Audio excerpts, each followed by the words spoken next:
Hi, I'm here. It was one of those ordinary days that the Miller family was recollecting a past camping trip, when they had gotten lost in the woods, and had to spend the night in the car with a rainstorm and a flat tire. It was then that they had hatched a plan to cheer themselves up. They would get a new batch of ducklings from the supermarket.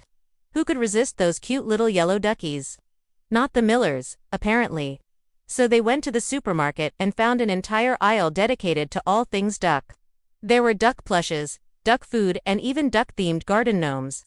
But what they were looking for was the live ducks. They found a whole bin of them swimming around, chirping merrily. The family carefully selected 8 of the cutest ones and brought them home. At first it was everything they had hoped for and more. The ducklings followed each other around in a cute little line, occasionally stopping to stare at the humans with their beady little eyes. And then it got weird. One of the ducklings started staring directly at the television set, tilting its head from side to side as if trying to figure out how to turn it on. Another one started opening and closing the refrigerator door by itself. And then they started following the family around the house in a conga line, quacking loudly.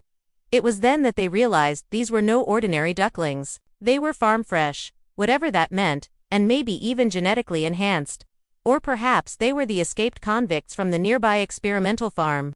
Just then, one of the ducklings waddled up to the television remote and pushed a button on it. The Millers stared in disbelief as the volume on the TV went up. Had the duck just pressed the remote? They tried to change the channel, but the duckling pressed the remote again, faster this time. Was the duckling trying to change the channel? Before they knew it, the duckling had turned off the TV and was staring at them expectantly. Maybe they weren't as smart as a 5-year-old, but they were definitely smarter than your average duckling. And as if that wasn't enough, the ducklings began escaping the house in a highly coordinated fashion. They waddled through the cat flap, marched across the lawn, and started digging in the flower beds. The Millers rushed outside to get them, but the ducklings had disappeared.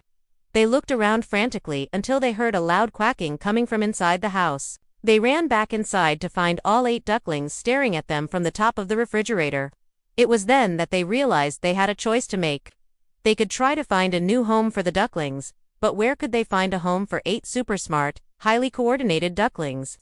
Or they could keep them and try to figure it out as they go along. The Millers decided to keep the ducklings, and it was the best decision they ever made.